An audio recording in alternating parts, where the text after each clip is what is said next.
തെറ്റുകൾക്കെതിരെ പ്രതിഷേധ സ്വരമുയർത്തുന്ന മൈഥിലി സിനിമയിൽ പലപ്പോഴും തന്റെ നാവിനെ നിയന്ത്രിക്കാൻ ശ്രമിച്ചിരുന്നു. ഉം. ആണോ? ഉം. എപ്പോഴും എല്ലാത്തിനും എഗെയിൻസ്റ്റ് തനിക്ക് ഇഷ്ടമല്ലാത്ത കാര്യങ്ങൾ എപ്പോഴും പറയാൻ അവിടെ സ്മാർട്ടായിട്ട് ആരെയും. ഞാൻ 2011-12 കാലഘട്ടങ്ങളിലൊക്കെ പലതും വിളിച്ചു പറഞ്ഞിട്ടുണ്ട്. ഓക്കെ. അപ്പോഴൊന്നും ആരും മൈൻഡ് ചെയ്തിട്ടില്ല. ആ. ഇപ്പൊ എല്ലാരും അങ്ങ് ഭയങ്കര മറ്റേ ഇതൊക്കെ പറയുന്നുണ്ട്. ഇതൊക്കെ എന്താന്ന് പോലെ ഇപ്പൊ ഞാൻ അതുകൊണ്ടാണ് ഞാൻ സൈലന്റ് ആയിട്ടിരിക്കുന്നത്. Okay, I got you. Okay. അപ്പൊ അന്ന് ഇപ്പൊ ഈ പറഞ്ഞ പോലെ തന്നെ പക്ഷെ സിനിമ റിലേറ്റഡ് ആയിട്ടുള്ള കാര്യങ്ങളൊക്കെ ചിലതൊക്കെ പറയാൻ എവിടെയെങ്കിലും മടിച്ചിരുന്നോ? ഇല്ല. സിനിമ റിലേറ്റഡ് ആയിട്ടുള്ള കാര്യങ്ങള് അത് അങ്ങനെ പറയാനൊന്നും മടിച്ചിട്ടൊന്നുമില്ല. പക്ഷെ ഞാൻ പറയേണ്ട സമയത്ത് പറഞ്ഞിട്ടുണ്ട്. പക്ഷെ അന്ന് ആരും അത് വില കൊടുക്കുക അതിന് ഈ ആരും ശ്രദ്ധിക്കുക പോലും ചെയ്തിട്ടില്ല. അതെന്തുകൊണ്ടായിരിക്കും മൈഥിലി ചിന്തിച്ചിട്ടുണ്ടോ? എനിക്കറിയില്ല. ആണോ? ഒരിക്കൽ പോലും. കാരണം മൈഥിലി ഇതുപോലെ ഓപ്പൺ അപ്പ് ആയിട്ട് സംസാരിക്കുന്ന ഒരാളായിട്ട് ഞാൻ അങ്ങനെ ആയിരുന്നു. അതാ പക്ഷെ പറഞ്ഞേ. എന്റെ ശബ്ദം അടച്ചില്ലേ, അതെ, അടപ്പിച്ചില്ലേ? അടപ്പിച്ചു. അതും അടപ്പിച്ചത് ഈ മാധ്യമങ്ങളാണ്. അതെ, അല്ലേ? അതെ. അതായത് ഒരു പെൺകുട്ടി, എത്ര വയസ്സുള്ള ഒരു പെൺകുട്ടിയാണ് ഇത്രയും സഫർ ചെയ്യുന്നത്? ഒരു ഫേക്ക് ന്യൂസ് അല്ലെ, ഇത്രയും ഒരാളെ കുറിച്ച് ഇങ്ങനെ വേണ്ടാതിനം പറയുന്നതിനൊക്കെ ഒരു പരിധിയില്ലേ? ഒരു പരിധി കഴിയുമ്പോഴത്തേക്ക് നമ്മള് തളർന്നു പോവും. മനസ്സിലായോ? അപ്പൊ ആ തളർച്ചയെന്ന് നമ്മൾ വീണ്ടും ഉയർത്തെഴുന്നേൽക്കും. മരിക്കില്ല. സ്ട്രോങ് ആയിട്ട് നമ്മൾ കുറച്ചും കൂടെ സ്ട്രോങ് ആവുകയുള്ളൂ. അപ്പൊ ഇതേപോലെ ഫേക്ക് ന്യൂസ് ആയിട്ടോ ഇങ്ങനെയൊക്കെ മൈഥിലിനെ തളർത്താൻ നോക്കിയ ആൾക്കാരെ ഇന്നിപ്പോ അവർക്കൊരു ആൻസർ എന്നുള്ള രീതിയിൽ വളരെ ബോൾഡ് ആയിട്ട് കംപ്ലീറ്റ്ലി റിഫ്രഷ് ആയിട്ടാണ്. എനിക്ക് ഇപ്പൊ മൈഥിലിക്ക് എന്ന് പറയുന്ന മൈഥിലിക്ക് മാത്രമല്ല പറയുന്നത്, ഞാൻ പൊതുവെയുള്ള എല്ലാ പെൺകുട്ടികളോടുമാണ് പറയുന്നത്. എന്തൊരു ഇതിനെയും ഫേസ് ചെയ്ത് നിങ്ങള് അത്രയും നിങ്ങൾക്ക് മാത്രമേ നിങ്ങളെ സ്ട്രോങ് ആക്കാൻ പറ്റത്തുള്ളൂ. അപ്പം നിങ്ങൾ എന്ത് കാര്യത്തിലും കാരണം കുറേ സ്ട്രഗിൾ ചെയ്യുന്ന പെൺകുട്ടികളുണ്ട്. ഇത് പുറത്ത് പറയാത്തതും ഇതാത്ത കുറേ കുട്ടികളുണ്ട്. ഇതൊക്കെ പുറത്ത് പറയണം. പറഞ്ഞാൽ മാത്രമേ നിങ്ങൾക്ക് നല്ലൊരു അല്ലെങ്കിൽ നിങ്ങൾ അതിനെ ഓവർകം ചെയ്യാനും ഇത് ചെയ്യാനും ഒക്കെ പറ്റത്തുള്ളൂ. ഇപ്പൊ എന്തൊക്കെ ന്യൂസസും ഇതൊക്കെയാണ് നമ്മൾ കാണുന്നത്. ഇപ്പൊ എത്രയോ പെൺകുട്ടികൾ ആത്മഹത്യ ചെയ്യുന്നു. എന്തൊക്കെയാ ഈ മീഡിയാസ് തന്നെയല്ലേ ഇതെല്ലാം ചെയ്യുന്നത്? ഈ സോഷ്യൽ മീഡിയ അല്ലേ എല്ലാവരുടെയും. ഇപ്പൊ നമ്മൾ പറയുന്നത് സിനിമ മേഖല മാത്രമാണ് ഇങ്ങനെ. എല്ലാ മേഖലകളിലും പ്രശ്നങ്ങളല്ലേ? ആരെങ്കിലും തുറന്നു പറയുന്നുണ്ടോ? എല്ലാരും പുറത്തോട്ട് വരട്ടെ.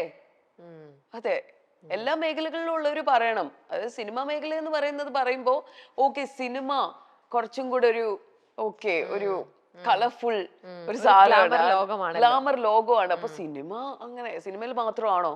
നിങ്ങളോട് തന്നെ ചോദിച്ചു നോക്ക്, സിനിമയിൽ മാത്രമാണോ? ഞാൻ അതിനോട് ആർഗ്യൂ ചെയ്യുന്നില്ല. I M enough, I M done enough.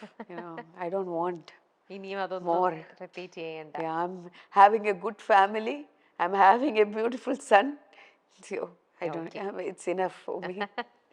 Okay. വിവാഹ വാർത്തകൾ വളച്ചൊടിച്ചവരോട് ഇന്നും ദേഷ്യം മനസ്സിൽ കാത്തു സൂക്ഷിക്കുന്നു. വിവാഹ വാർത്ത മനസ്സിലൊന്നും ഇല്ല എൻ്റെ. പക്ഷെ എന്നാലും എനിക്ക് അതൊക്കെ ഓരോ ട്രോമാസ് ആണ്. എൻ്റെ ഓരോ കാര്യങ്ങളും നമ്മള് ഇത് ചെയ്യാൻ തുടങ്ങുന്നു, അല്ലെ നമ്മൾ എന്തെങ്കിലും ഇത് എന്താ പറയാ, ഇപ്പൊ നമ്മളൊരു കേസ് കൊടുക്കുന്നു, നമ്മൾ അതിനെതിരെ ഇത് ചെയ്തുകൊണ്ടിരിക്കുമ്പോ ഇതേ മാധ്യമങ്ങൾ ഇതേ കാര്യങ്ങൾ വെച്ച് തന്നെ അതായത് നമ്മുടെ ജീവിതത്തിനെയും കൂടെ കയറി ഇടപെടുക എന്ന് പറയുന്നത് ഇറ്റ്സ് വെരി ബാഡ്. യുനോ, അപ്പോഴും അവര് നമ്മളുടെ പേഴ്സണൽ ലൈഫിനെ കുറിച്ച് ചിന്തിക്കുന്നില്ല. നമ്മള് കല്യാണം പോലും വിറ്റ് കാശാക്കുന്ന ആൾക്കാരാണ് ഇവിടെ ഉള്ളത്. എങ്ങനെങ്കിലും എന്തെങ്കിലും പറഞ്ഞ് അത് നെഗറ്റിവിറ്റി സ്പ്രെഡ് ചെയ്ത് അതിലൂടെ പൈസ ഉണ്ടാക്കുക എന്നുള്ള ഒരു എയിമാണ്. നിങ്ങക്ക് നല്ലത് നന്നായി ജീവിച്ചൂടെ? അല്ലേ? എന്തിനല്ലേ നല്ലത് എഴുതി നന്നായി ജീവിച്ചൂടെ? സത്യം. എന്തിനാ ഈ വളച്ചൊടിച്ച വാർത്തകളുമായിട്ട് ഒരുപാട് ആൾക്കാര് അല്ലേ? എന്തിന്റെ ഇതാണ് വെറുതെ ഓരോന്നും ഫേക്ക് ന്യൂസും ആക്കിക്കൊണ്ട്. നേരെ ഇനി ആരെ കുറിച്ച് എന്ത് എഴുതിയാലും നേരെ കംപ്ലൈന്റ് ചെയ്യുക, നേരെ പോയാൽ മതി. ഇനി പരിപാടി അതേ ഉള്ളൂ. അല്ലാണ്ട് ബാക്കി ഒരു പരിപാടിക്ക് നിൽക്കരുത്. ഡയറക്റ്റ് കംപ്ലൈന്റ് ചെയ്യുക, പരിപാടി ഇത് ചെയ്യുക. അല്ലാണ്ട് ഇതും പറഞ്ഞ് ഇതും സ്ട്രഗിൾ. നമ്മൾ വിചാരിക്കും ഓക്കെ കുറച്ച് കഴിയട്ടെ, ഇനി ഇവര് നിർത്തുമായിരിക്കും. ഇവര് നിർത്തൂല. ഇവര് ഒരാളെ ഒരു ഇരയെ കിട്ടിയ പോലെയാണ് അവർക്ക്. അവരങ്ങോട്ട് മെഴുകുകയാണ് അതിനകത്തിട്ട്. അവരിങ്ങനെയൊക്കെ ചെയ്യുമ്പോ അവര് വിചാരിക്കുന്നില്ല എത്രത്തോളം മറ്റേ പേഴ്സണലിനെ വേദനിപ്പിക്കുന്നുണ്ട്. അവര് പോകുന്ന മെന്റൽ ആ ഒരു ട്രോമ ഇതൊന്നും ഒരിക്കലും അവര് ചിന്തിക്കുന്നതേ ഇല്ല. Bothered അതൊരു അല്ല. മെന്റലാണ്. അത്തരം വിഭാഗക്കാരെന്ന് പറയുന്നതേ ഒരു മെന്റലാണ്. അപ്പൊ ആ മെന്റൽ ഇതിനകത്തോട്ട് നമ്മൾ ചെന്ന് പെടാതിരിക്കുക. Because it makes us mental. മനസ്സിലാവുന്നുണ്ടോ? ശരിക്കും. അതാണ്. അപ്പൊ അതിനകത്തോട്ട് ചെന്ന് പെടാതിരിക്കുക എന്നുള്ളതാണ് നമ്മൾ നമ്മൾ ശ്രദ്ധിക്കേണ്ടത്. അതെ, അവര് ചെയ്യുന്നതിന്റെ അവർക്ക് കിട്ടിക്കോളും. അതെ, പണ്ടൊക്കെ പിന്നെ പിന്നെ ആയിരുന്നു. ആണല്ലേ?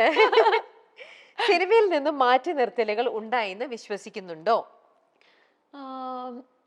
വിശ്വസിക്കുന്നുണ്ട്. ഉണ്ട്.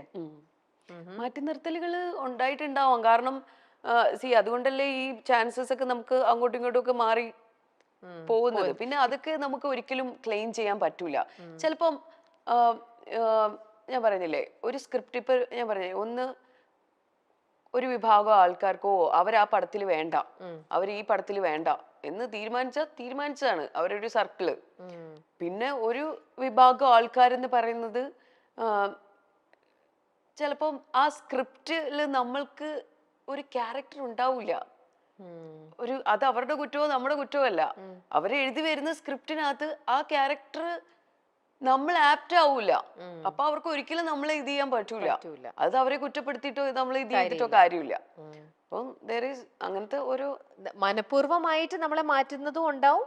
ചിലപ്പോ ഇതുപോലത്തെ സാഹചര്യങ്ങൾ കാരണം നമുക്ക് അവിടെ മാറ്റി നിർത്തുന്നു എന്നൊക്കെ പറയുന്നത് എനിക്ക് ഒരു പിടിയില്ല കേട്ടോ, എനിക്കറിയില്ല.